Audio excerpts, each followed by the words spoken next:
ថៃណាមានឈ្មោះពេញថាខឹមផុនថៃណាកើតនៅថ្ងៃទី20ខែតុលាឆ្នាំ1993នៅក្នុងខេត្តកោះកុងថៃណាគឺជាតារាចម្រៀងតារាសម្ដែងគឺជាតន្ត្រីករជាអ្នកនិពន្ធបទភ្លេងនិពន្ធប៉ារ៉ូលនិងជា YouTuber ជាដើមងាកមកដឹងពីក្រុមគ្រួសាររបស់ថៃណាវិញលោកប៉ាថៃណាគឺជាអ្នកភ្លេងសម័យនៅក្នុងខេត្តកោះកុងឯអ្នកម្ដាយជាអ្នកចម្រៀងនិងជាមន្ត្រីរាជការ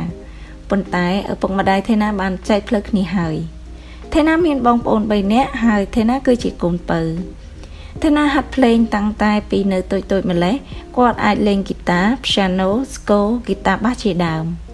ថៃណាក៏ជាអ្នកនិពន្ធចម្រៀង original song ម្នាក់ផងដែរគាត់តែងតែស្វែងរករសជាតិថ្មីៗនៅក្នុងចម្រៀងជាពិសេសគឺ melody ទំនុកច្រៀងប៉ារ៉ូលជាដើមនៅពេលទំនេរថៃណាចូលចិត្តលេងហ្គេមស្ទូចត្រីដើម្បីលំហែអារម្មណ៍ពេលសរសេរចម្រៀងថៃណាផ្អែកទៅលើបទពិសោធន៍ដែលលោកធ្លាប់ជួបប្រទះបូករួមជាមួយនឹងការស្រមើស្រមៃខ្លះផងដែរថៃណាចូលចិត្តពណ៌ខ្មៅហើយចូលចិត្តញ៉ាំភីហ្សាគ្រឿងសមុទ្រអ្វីត្បិតក្រុមគ្រួសាររបស់ថៃណាសុទ្ធសឹងតែជាអ្នកសិល្បៈមែនតែកាលនៅតូចៗថៃណាមិនចូលចិត្តសិល្បៈនោះទេពេលនោះថៃណាមានជំនាញផ្នែកគូគំនូរហើយលោកគ្រូអ្នកគ្រូតែងតែសរសើរថាគូបានស្អាតតែមានថ្ងៃមួយលោកអភិបាលខេត្តកោះកុងបានបង្កើតកម្មវិធីក៏ដូចជាមានបំពាក់ឧបករណ៍ភ្លេងនិងមានគ្រូបង្រៀនខាងផ្នែកភ្លេងថៃណាក៏បានចូលរៀនជាមួយនឹងមិត្តភ័ក្តិឃើញថាចូលលេងទៅសប្បាយម្យ៉ាងគាត់ជួនអីពេលនោះវិស័យភ្លេងចម្រៀងមានការរីកចម្រើនផងដែរនោះលោកក៏ចាប់ផ្ដើមស្រឡាញ់និងចូលចិត្តខាងផ្នែកសិល្បៈតែម្ដងចំណែកឯការគូគំនូរវិញថៃណាគ្មានពេលវេលាគ្រប់គ្រាន់នោះទេក៏សម្រេចចិត្តបោះបង់ទៅទោះបីជាមានការបោះបង់នៅស្នាដៃដែលខ្លួនចូលចិត្តពីមុនមកក៏ពិតមែនថៃណាក៏មានការសោកស្ដាយដែរប៉ុន្តែទោះជាយ៉ាងណាលោកត្រូវបន្តលើវិថីសិល្បៈផ្នែកភ្លេងនិងខិតខំច្រៀងបន្តទៀតបិទថាឥឡូវវិស័យសិល្បៈមានការរីកចម្រើនគូផ្សំជាមួយនឹងការចាប់ផ្ដើមចូលចិត្តពីសម័យខ្លួនផងនោះតាំងពីថ្នាក់ទី1រហូតដល់ថ្នាក់ទី12ថៃណារៀននៅបឋមសិក្សានៅវិទ្យាល័យកោះកុងប៉ុន្តែនៅក្នុងអំឡុងឆ្នាំ2010ជាពេលដែលកំពុងរៀននៅក្នុងថ្នាក់ទី9ថៃណាបានផ្ទេរមកសិក្សានៅសាលាភូមិន្ទវិចិត្រសិល្បៈខាងផ្នែកតន្ត្រីអស់រយៈពេល3ឆ្នាំក្រោយមកថៃណាក៏ត្រឡប់ទៅរៀននៅវិទ្យាល័យកោះកុងវិញនៅក្នុងថ្នាក់ទី12ក្នុងឆ្នាំ2013ក៏ពិតមានក្រុមហ៊ុនក៏ដូចជាផលិតកម្មនានាតាក់ទងឲ្យលោកច្រៀងនៅក្នុងផលិតកម្មដែរប៉ុន្តែដោយសារតែចង់បានសេរីភាពនិងមានភាពងាយស្រួលសម្រាប់ខ្លួនឯងផងនោះថៃណាក៏សម្រេចចិត្តថាធ្វើជាអ្នកនិពន្ធនិងជាអ្នកចម្រៀងឯករាជ្យវិញរាល់បទចម្រៀងទាំងអស់របស់ថៃណាមិនថាភ្លេងប៉ារ៉ូលលោកនិពន្ធខ្លួនឯងមិនមានការជួយពីនរណាម្នាក់ឡើយត្បិតអីលោកធ្លាប់រៀនជំនាញនេះនៅសាលាភូមិន្ទវិចិត្រសិល្បៈគូផ្សំជាមួយនឹងការសួរតារាចម្រៀងរៀមច្បងមួយចំនួនទៀតក៏ដូចជាសិក្សាខ្លះៗតាមបណ្ដាញ YouTube ជាដើមនៅក្នុងការធ្វើបទចម្រៀងនីមួយៗរបស់ថៃណាលោកចំណាយពេលប្រហែល5ទៅ6ថ្ងៃស្នាដៃចម្រៀងដំបូងរបស់ថៃណាមានចំណងជើងថាមិនហ៊ានសារភាពដែលបទនេះលោកបានយកទៅប្រឡងនៅក្នុងកម្មវិធី Hear My Song រដូវកាលទី1ដែលរៀបចំដោយសប្បាយហើយកាលនោះដែរថៃណាបានជាប់ជ័យលាភីលេខ1ចាប់តាំងពីពេលនោះមកគេឈ្មោះរបស់ថៃណាចាប់ផ្ដើមជ្រៀតចូលក្នុងអារម្មណ៍យុវវ័យច្រើនឡើងរហូតមកដល់ពេលនេះថៃណាកាន់តែមានអ្នកស្គាល់ស្រឡាញ់ចូលចិត្តច្រើនពីមួយថ្ងៃទៅមួយថ្ងៃបទដែលលោកតែងនិពន្ធនិងច្រៀងភាគច្រើនជាបទប្រភេទដែលបានមើលឃើញជាក់ស្ដែងពីមនុស្សដែលនៅជុំវិញខ្លួនជាពិសេសខាងផ្នែកស្នេហាហើយអ្វីដែលសំខាន់រាល់ពាក្យពេចន៍នៅក្នុងបទនីមួយៗគឺមានន័យត្រង់តែម្ដងដោយសារស្នាដៃបទចម្រៀងរបស់លោកភាគច្រើនទទួលបានការតាក់ទាញពីសំណាក់ទស្សនិកជនស្រទាប់យុវវ័យមកដល់ពេលនេះថៃណាក៏និពន្ធបទខ្លួនឯងហើយលោកក៏ cover បទគេខ្លះទុកពេលទំនេរនិងអត់សុខជាងលេងថៃណាក៏ធ្លាប់បានសរសេរនៅលើបណ្ដាញសង្គមថាឃើញរូបថតចាស់ៗនឹកសំណោះដល់ខ្លួនឯងកណ្ដែងតស៊ូលើវិថីសិល្បៈមួយនេះតែម្នាក់ឯងធ្វើគ្រប់យ៉ាងតែម្នាក់ឯងលុយក៏គ្មានដែរកាលនោះនិងអ្វីដែលខ្ញុំមានពេលនោះគឺចំណេះដឹងខាងផ្នែកតន្ត្រីដែលជាអ្វីដែលខ្ញុំស្រឡាញ់ខំប្រឹងហាត់រៀនតាំងតែពីតូចកាលនៅក្មេងខ្ញុំហាត់ហ្គីតាមួយថ្ងៃ8ទៅ10ម៉ោងជារៀងរាល់ថ្ងៃបន្ទាប់ពីនោះខ្ញុំទៅរៀនកម្មវិធីធ្វើភ្លេងនិងលេងភ្លេង ធ្វើរឿងដដែលបែបនេះរហូតរាប់ឆ្នាំរហូតដល់ឆ្អិននឹងវានៅពេលដែលយើងចេះអ្វីមួយច្បាស់មិនខ្វះអ្នកត្រូវការយើងនោះទេការងារអ្វីក៏ល្អដែរឲ្យតែយើងចេះវាច្បាស់ថេណាបានបង្កើតស្នាដៃចម្រៀងថ្មីជាច្រើនឆក់បានបេះដូងយុវវ័យឲ្យស្រឡាញ់គាំទ្រលើពីនេះបច្ចុប្បន្នថេណាហាក់ដូចជាកាន់តែមានសន្ទុះគាំទ្រខ្លាំងឡើងជាមួយនឹងស្នាដៃបទចម្រៀងថ្មីរបស់លោកជាបន្តបន្ទាប់ជាពិសេសក៏ទទួលបានការចាប់អារម្មណ៍ខ្លាំងពីរូបសម្រស់ដ៏ស្រស់សង្ហារបស់លោកទាំងការបង្ហាញវត្តមាននៅលើឆាកតន្ត្រី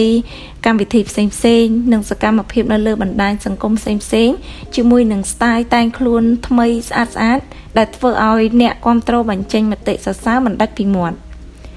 ទន្ទឹមនឹងការគាំទ្រថេណាក៏ធ្លាប់បានទទួលការរិះគន់ខ្លាំងពីសំណាក់មហាជនអ្នកគាំទ្ររបស់លោកនិងថ្នាក់ដឹកនាំក្រសួងវប្បធម៌ប្រធានសមាគមសិល្បៈជាពិសេសតារាចម្រៀងអ្នកនិពន្ធចម្រៀងមួយចំនួនព្រោះថេណាបានបញ្ចេញបទថ្មីរបស់ខ្លួនដែលបង្កប់ដោយអត្ថន័យស្រាប់ស្រាលខ្លាំងហើយក៏ស្របពេលដែលទិវានៃក្តីស្រឡាញ់ខិតចូលមកដល់ទៀតនោះបានធ្វើឲ្យខ្លឹមសារនៃបទចម្រៀងកាន់តែលេចចេញនូវភាពចម្រុងចម្រាស់ជាច្រើនខណៈពេលដែលមានការរិះគន់ខ្លាំងក៏មានអ្នកគាំទ្ររបស់ថេណាមួយចំនួនបានធ្វើការរិះគន់បែបស្ថាបនានិងលើកទឹកចិត្តដល់ថេណាផងដែរដោយឃ្លាចុងក្រោយគេបានសរសេរលើកឡើងថាអ្វីដែលថេណាធ្វើគឺគ្រាន់តែចង់បង្កើតអ្វីដែលថ្មីសម្រាប់ fan របស់គាត់តែប៉ុណ្ណោះមិនមានបំណងចង់ឲ្យប៉ះពាល់នរណាម្នាក់ឡើយតែដោយសារតែមានកំហុសឆ្គងកាត់ឡើងយើងគួរតែកែលម្អទាំងអស់គ្នាគ្រាន់បើជាជាងការជន់ពន្លិចនិយាយត្រង់ចុះខ្ញុំក៏ជា fan របស់គាត់ដែរហើយអ្វីដែលខ្ញុំបានលើកមកនិយាយមិនមែនចង់ល្បីចង់បានការ share នោះទេតែខ្ញុំគ្រាន់តែចង់បង្ហាញនូវស្នាដៃខ្លះៗរបស់គាត់តែប៉ុណ្ណោះចំណែកឯថេណាក៏បានចេញនៅសារមួយដែលថារឿងបានចប់អស់ហើយនៅឡើយតែសារព័ត៌មាននៅបំផង់ដល់ណាទៀតបាទខ្ញុំមានទំនួលខុសត្រូវខ្ញុំធ្វើខុសខ្ញុំទទួលការរិះគន់របស់មហាជនខ្ញុំក៏បានលុបបទនោះចោលហើយដែរតើបន្តដល់ណាទៀតសូមទោសអ្នកទាំងអស់គ្នាសម្រាប់កំហុសមួយនេះខំប្រឹងធ្វើចម្រៀងជាច្រើនទាំងថ្ងៃទាំងយប់ដើម្បីឲ្យអ្នកទាំងអស់គ្នាបានស្ដាប់ចង់ឲ្យសាស្ត្រអតីតបានស្គាល់ពីសមាជិកកូនខ្មែរតែខុសមួយបទមិនក៏ដល់ថ្នាក់ហ្នឹងវិធីមួយនេះពិតជាអយុត្តិធម៌សម្រាប់ខ្ញុំណាស់ពួកយើងនឹងធ្វើការ remove បទចម្រៀងមួយបទនេះចេញសុំទោសអ្នកទាំងអស់គ្នាផងបាទអរគុណបាទសម្រាប់អ្នកដែលយកវីដេអូទៅផុសបន្តយើងមិនទទួលខុសត្រូវនោះទេ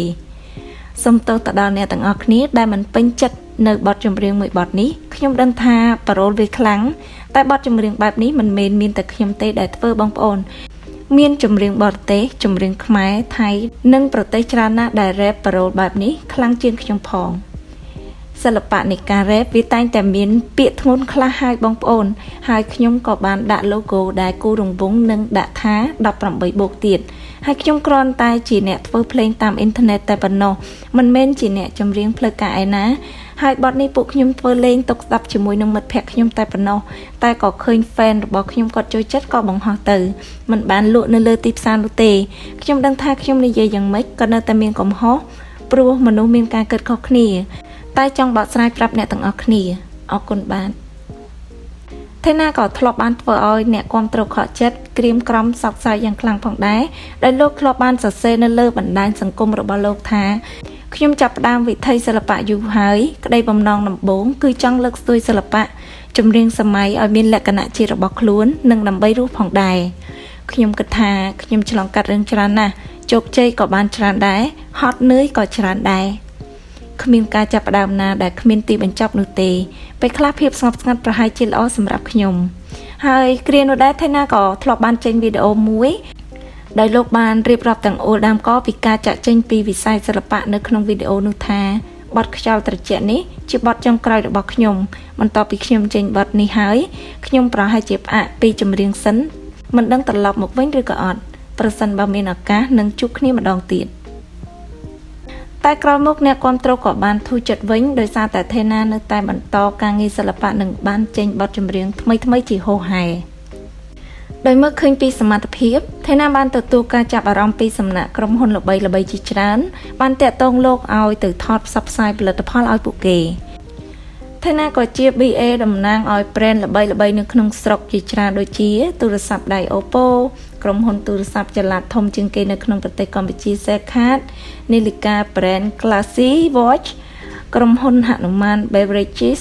និងផលិតផលតាមបណ្ដាក្រុមហ៊ុនជាច្រើនទៀតផងដែរ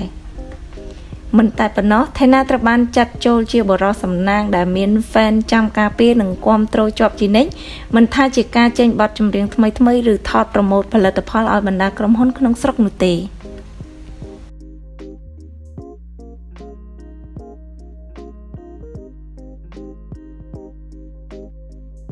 ចាសសូមអរគុណសម្រាប់ការតាមដានវីដេអូតាំងពីដើមរហូតដល់ចប់ហើយក៏សូមអធិស្ឋានបើសិនជាមានចំណុចត្រង់ណាខ្វះខាតជួបគ្នានៅវីដេអូក្រោយទៀត